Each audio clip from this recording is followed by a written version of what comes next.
I hope my deficiencies and problems have helped you to maybe avoid the same pitfalls.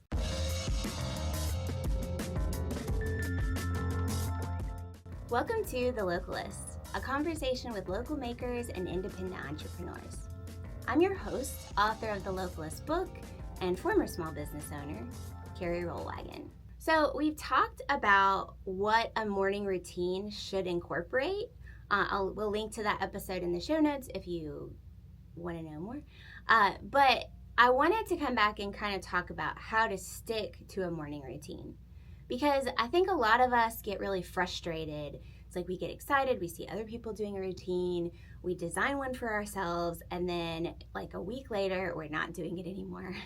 So there are some strategies that will help you stick to a routine if that's what you want to do. So first I wanted to address a couple of misconceptions I think people have about morning routines. One is that morning routines are just for morning people. So if you're a morning person, obviously you probably have a leg up. But I am actually naturally a night person, but because of my work, I need to get up in the morning.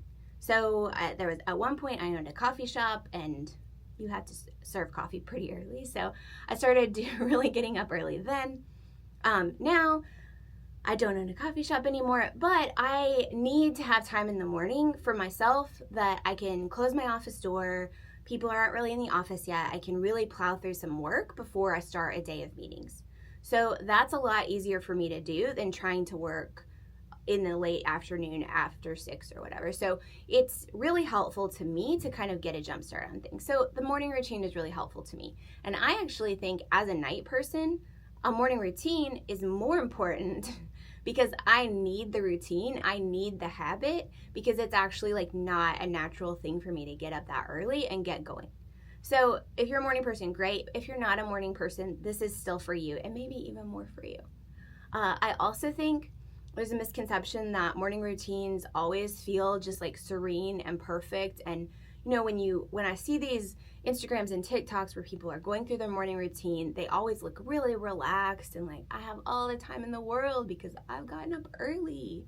Well, sometimes I feel like that in the morning, but a lot of times I don't. Like a lot of times I'm going through my routine and while I'm enjoying it, I'm still thinking I better do the next thing because I need to get to work and get started on something. So if you feel that way and you're like, I'm doing this wrong because I'm not feeling this sense of peace and contentment and transcendence, you're not doing it wrong.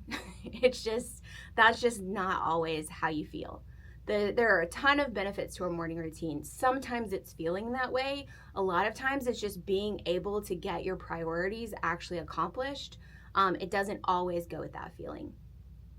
And the other misconception is that your morning routine is going to stay the same like throughout your life. So I see people like optimizing their morning routines and they're trying to get it perfect and like I have to get every single thing I ever want to do into this routine. It's like 15 things you can do in the morning or whatever it is. Like, I don't think that's accurate, and I think that is like really harmful to really accomplishing anything that's helpful. Like, I change my morning routine pretty much seasonally. Like, things change in your life and you'll need to adapt your routine.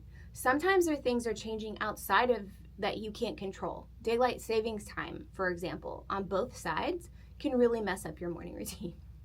You can't control that. Your kids being in school or not in school, or maybe you're working on a project where you like, okay, for me, when I'm working on a novel, I need a lot of writing time in the morning, solo writing time. So I'm going to plan to have a big chunk of time dedicated to writing, and that means my exercise time has to go to the afternoon because I don't have time to do both. But when I'm working on smaller projects like newsletters and podcasts, I usually need a smaller amount of time in the morning, so then my workout is in the morning. So these things change seasonally. If your morning routine seems not to be working for you, maybe it's just time to switch it up, you know? So these are the things that I did want to say, because if you are feeling like this isn't working for you, it's probably not that you're doing something wrong. It may just be that you're measuring it against something that is not like a realistic really routine that works for most people. Okay, So if you like, it is important if you want to stick to the routine. I think to make it a habit, do as much to make it just something that you do without thinking as possible. And we have exactly how to do that in that other episode, so we'll link to that. So that's important. But in addition to that, and these are things that I've learned through trial and error, because these are not necessarily like, these don't come naturally to me. But the number one thing that does not come naturally to me is finding enjoyment. So I am one of these people who's like, I love goal setting. I love New Year's resolutions. I love to like get after it. And I'm always setting like lofty goals for myself. And I tend to pack my morning routine full of things that I don't really want to do, but I feel like I should do. And what I've found is that sometimes that works, but a lot of times I actually just avoid getting up in the morning because I don't want to do the routine. So like I subconsciously like will not wake up to my alarm. It's not like I'm waking up and making a decision to hit snooze. I'm not conscious. My brain is just like, we are not doing this. We are not getting on the Peloton as soon as we get, so like the thing is, like, I have found that incorporating some enjoyment is really essential to the morning routine. That doesn't mean you can't get some of those things done. It can mean something like, okay, I wasn't enjoying working out, so I switched to stretching instead, and I made myself like a hot cup of tea or just something hot to drink, because that felt to me more like I was being taken care of. It was something I enjoyed. Have something you like to drink in the morning or eat in the morning. Have a routine for your coffee that you enjoy. It doesn't mean that you can't get things out of the way in the morning. I think that's a great thing that a morning routine can do. It's just like, have a playlist you like, have something to eat or drink that you like, have points in that morning that you are just like something that you just really enjoy. I know this sounds like kind of obvious when I'm saying it, but I think a lot of us tend to do the opposite. So once you have a list of the things that you really want to accomplish, go in and challenge yourself to find things that you can add to those that will actually make you like it. My other tip is something I'm also very bad at, which is to simplify. Again, when we're designing morning routine, we have all the great expectations in the world. But especially, the thing is, you can build to a routine that includes everything that you want. But when you're first establishing a morning routine, you're fighting against a lot of factors. You're fighting against being tired. There might be other people in your house who are waking up and bothering you. There are a lot of things that can be distracting, like I want to say falling asleep. I'm really obsessed with being tired, but you're very tired in the morning. Like maybe you see like, oh, the dishwasher needs to be unloaded, or I wish I had, like, you're going to get distracted by so many things. It is helpful to make a really simple routine at first, and then you can build those other things into it. Instead of trying to do a laundry list of like 20 things and then feeling like you're failing because you already got to 10. There's a book on habits. Oh my gosh, I need to remember the name if I'm going to mention it, shouldn't I? I will link it in the show notes. I think it's like Simple Habits or something like that. And they really break down exactly how to like break a habit down. Like the example that he gives in the book is flossing your teeth. So he says, like, actually just tell yourself you're going to floss one tooth. And the thing is, eventually when you floss one tooth, you kind of then end up flossing all your teeth because it's like you did it. But that's where you start, and then you grow to something else. And I've tried that technique before, and it's worked well to say, I don't have to do a workout today. I just have to get on the Peloton for 1 minute. And then you get used to doing it for 1 minute, and then you build up. I know it seems like not as exciting as jumping into a super developed routine, but in the long run, it actually gets you where you want to be. So if you are struggling with your morning routine, what can you take out of it?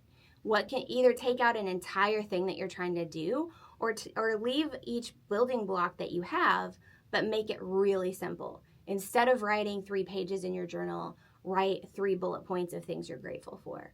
Instead of doing a whole workout, do 5 minutes of stretching, that kind of thing. Like, you can take baby steps and you really will get there. the research shows, according to this book that I don't remember the name of, this is intentional. I'm just trying to get you to go to the show notes. No, it's not. But like, according to this book, this guy is a social scientist, and he says like we as humans really do, like, that's how we build a good habit, not by jumping in. Like he says like if we're trying to reach a goal, it can help to have these high lofty standards. But if we're trying to incorporate something into our life long term, it's much better to start small. Okay, my next tip is actually a little more practical, like less like enjoy your life, simplify.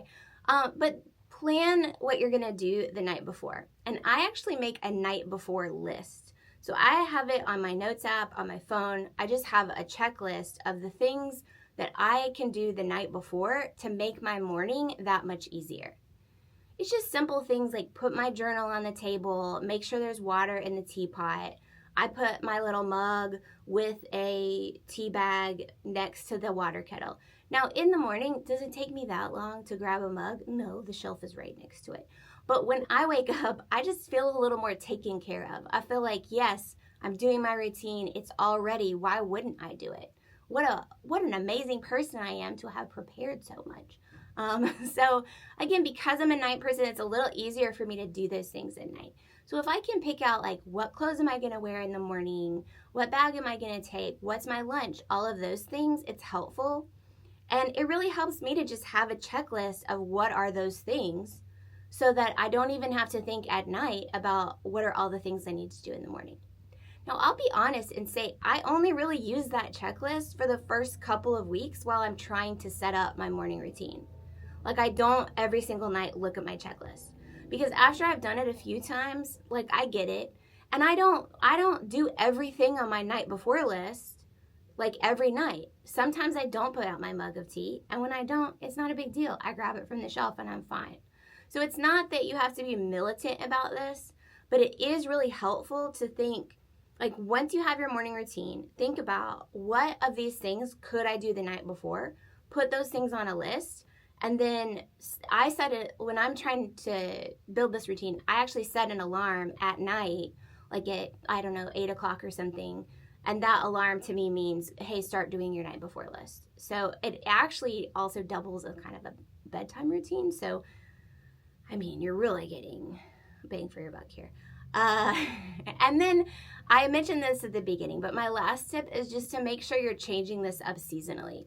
Now, when I say seasonally, it doesn't have to be on the actual seasons. It can be on the actual seasons. It can be on the fiscal quarters of the year, if you want to think about it that way. Or what I usually do is just kind of like, what is my main goal at the time? I'm going to prioritize that in the morning because it's just like, it's a priority. It's the first thing I'm going to do. So if I'm, again, writing a novel, my routine is going to be different because my priority is going to be writing. Right now, my priority is more making sure I get some movement in. So while I do a little bit of writing, my real priority is to work out. So I kind of do this just based on what is my goal at the moment. And then the thing is, you can feel when your routine isn't working for you anymore. So maybe it's because your sleep schedule got messed up or you got sick or whatever. Or maybe it's just that you are going through your routine and you're still finding throughout the day that, like, I'm not relaxed like I used to be. That's a stretch. I'm never relaxed no matter what my routine is. But like, you just are like, this isn't benefiting me the way it used to be. Then it's just time to switch it up. It doesn't mean you have to trash everything. It's just time that you can switch things around and do things that work better for you at that time. Okay, so I hope my deficiencies and problems in trying to like muscle through and finding that I actually can't do that and I need to enjoy things more and simplify have helped you to maybe avoid those same pitfalls. Thank you for listening. The Localist podcast is brought to you by Infomedia Studios. I'm sitting in an Infomedia studio. So if you want to record a podcast, use the studio, use our other photo video studios. You need photo video work for your business. go to infomedia.com and fill out that contact form. The Localist podcast is written and produced by me, Carrie Rollwagen. We're sponsored by Infomedia Studios. Our showrunner is Taylor Davis. Our outreach manager is Jen Tucker, and our marketing and promotions manager is Elena Harmond. You can find show notes at carrierollwagen.com and find me on social media, most places at CRollwagen. So until next time, here's to thinking global by acting local and putting small shops before big box.